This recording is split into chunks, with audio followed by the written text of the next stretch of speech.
Hello, my name is Trevor Reinholt. I am a registered mental health counselor intern, and today I'm going to be talking to you about the subject of self-awareness.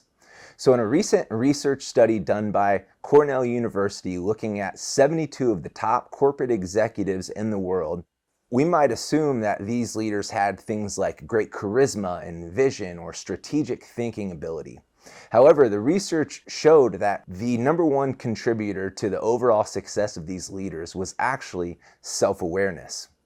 In the recent years, there's been study after study showing the same thing, that self-awareness is actually one of the highest predictors not only of professional success, but also of personal success in life and in relationships. What's interesting as well is that in other research on self-awareness, they found that only about 13 to 14% of people are actually self-aware. Say, for example, you're the smartest, most talented person out there, but you lack self-awareness. You're not aware of how you tend to respond under stressful situations, or you don't know the things that push your buttons, or the people working under you, or the people living with you. You're not aware of how they experience you. You will only ever progress to the level of your self-awareness. So a common definition of self-awareness is the ability to see yourself accurately.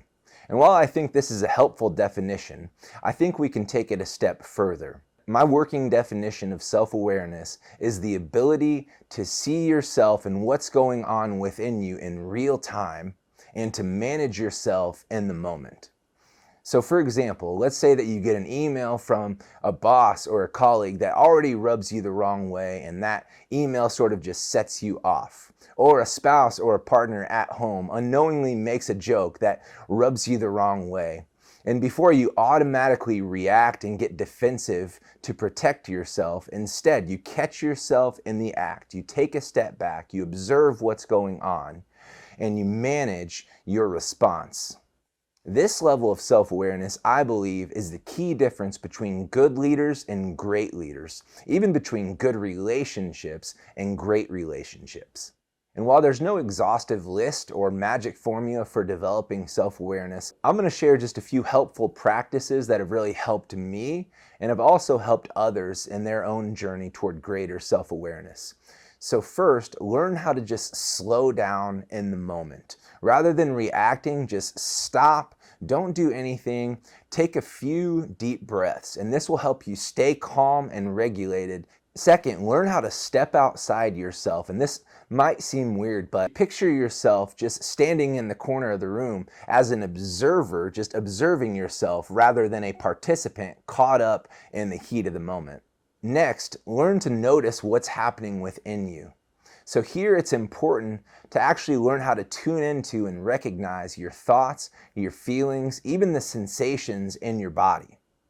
Next, learn how to actually name your experience. So let's say, for example, I feel anxiety. When I notice that I'm feeling anxious, I will actually name, I feel anxiety. And if I notice, for example, I have anxiety in my chest, I'll actually name, I feel anxiety in my chest. And what happens is being able to put language to your emotional experience creates distance between the event and your automatic reaction. Finally, learn how to manage your response. People who are truly self-aware don't react, they respond.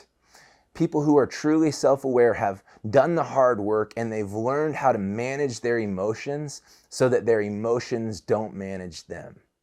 Hey, if you would like to go deeper in your own journey of deepening your self-awareness, or if you would like to lead your team and to develop your team, I actually have two other courses on the Enneagram, which is just a personality profile tool. And as a mental health professional and a certified Enneagram coach, I'm convinced that there is no single better tool out there than the Enneagram when it comes to developing self-awareness.